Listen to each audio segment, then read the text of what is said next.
So now I'm going to show you exactly how I did this exercise when I needed to forgive myself for dating a jerk. This is the full exercise laid out for you using a real situation from my past that I had to forgive myself for. This might be the part where I have to cut this video off. So if I did happen to take it off and put it onto another video, then make sure you click here to watch that video because it's very, very helpful. They go hand in hand, so make sure you watch both videos. I'm going to link it here. So now I'm going to show you exactly how I did this exercise when I needed to forgive myself for dating a jerk. What do y'all call it now? We gonna have a tea party or we sipping tea?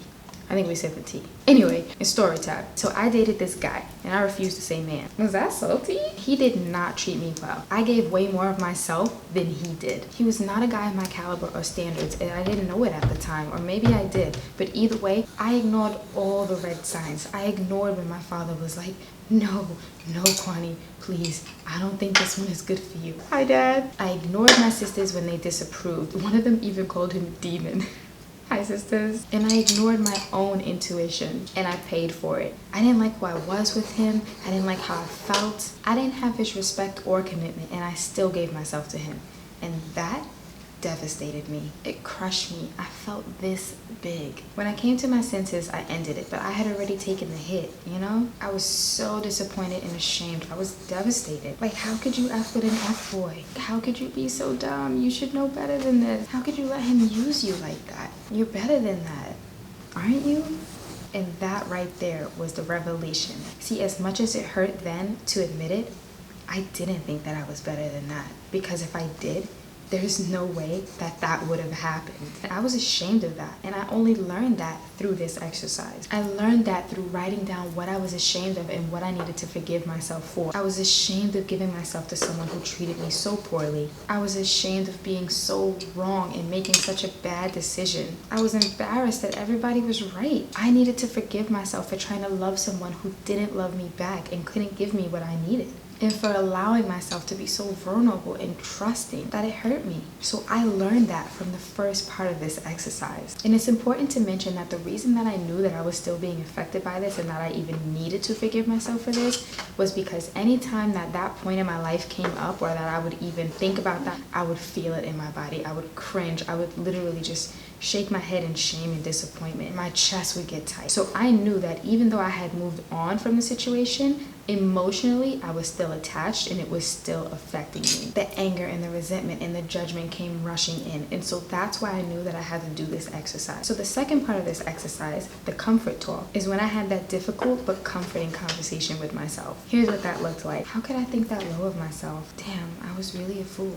I can't believe I allowed myself to be so disrespected. It was such a waste of time. Aw, love, don't be so hard on yourself. I remember what you were going through at that time. You were lost and confused and very vulnerable. You have such a big heart and you were just trying to give someone the benefit of the doubt without judging them right off the bat. You're not a fool. You were trying to give someone a chance. Choosing love is never something to be ashamed of. Yeah, but why did I stay when I knew he wasn't good for me?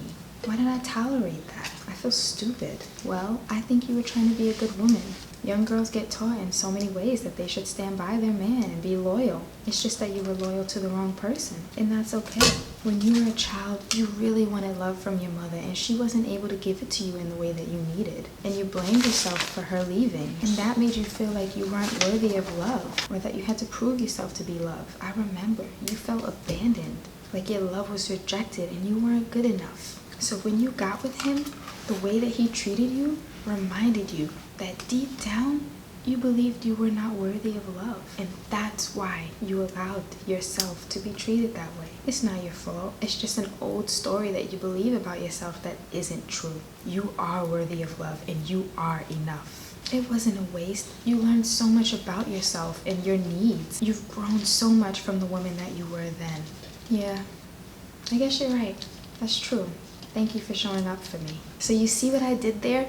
That's what a comfort talk looks like. That's what the comfort talk looked like for me. Now, it's not exactly what it looked like word to word because it was so long ago, it was years ago that I don't remember, but it's similar. I hope that you get the idea. So remember, the third part is recognizing that you're still telling yourself those stories. For me, a real life example of that looked like this. I made something new for dinner one night, vegetable soup or something like that, and Chris didn't like it. I remember being immediately triggered, but it wasn't about the soup. But I only knew that once I stopped to ask myself, what was really bothering me? Why was I hurt by this? Because behind anger is always hurt. And the answer came to me, which was, oh, okay, yeah, you spent time on this. For you, this was an act of love. You're trying to take care of him, and he didn't like it. Oh, he rejected it. He's rejecting your love. Now, when I can pause and break something down like that, then I can realize how ridiculous it is. And then I can stop that story. Psychologists say that even as adults, we tend to go back into our childhood coping skills, and that we literally think like a child when we're triggered and upset and hurt. So yeah, when you're thinking logically, it sounds like, wait, what? That's dumb. But when you're triggered and you're in survival mode, your mind is believing that old story and making everyone the enemy,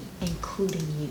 But you won't be able to see that unless you take a moment to reflect and see the root of your emotions. So you see, it reminded me of having my love rejected and not feeling like I was good enough. So just like the situation with the jerk, this is another situation where those feelings are coming up and those stories are coming up. But then I was able to say, no, that's silly. He's not rejecting you. You're not a kid anymore trying to prove your love. This man loves you, and he's entitled to not like something that you made for dinner. I barely even liked it.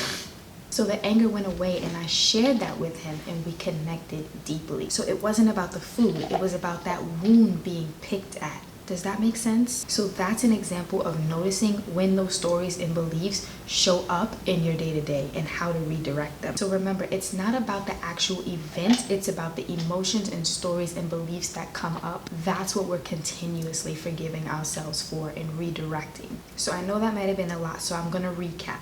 1, I realized that I was still emotionally attached to something from my past, and that let me know that I needed to release and forgive myself. Through the exercise, I wrote down what I needed to forgive myself for and what I was ashamed of, which was feeling dumb and stupid about giving my love to someone who didn't deserve it and couldn't give it back to me. Then I realized through the comfort talk that this is exactly the way that I felt as a child, trying to get love and attention and affection from an emotionally unavailable parent. So that event opened up a wound for me and brought up feelings of unworthiness and like I wasn't good enough. Like my love would be rejected and that I would be abandoned. So I comforted myself through that by having compassion for wherever I was in life and understanding why I would have made those choices. I stop any negative story that I can tell myself around what happened, and then I do that again and again every time that it comes up. That is how you forgive yourself and heal. Like I said, it's a process. But I believe in you, and I know that there's a happier version of you waiting to emerge from all of the pain and weight that you're carrying around. I want to meet that you, and I know you want to meet them too. You deserve it. So do this exercise and reach out to me with any questions that you may have. If you want to reach out to me privately, I know you might not want to put them in the comment section because it might be private. You can email me at ty@growourminds.com. Remember to be kind and patient with yourself. I hope that this helps you out in your journey. I want to help you in your healing. We're all in this together. Leave a heart in the comments to spread some love today. Till next time, be well. Bye. Oh,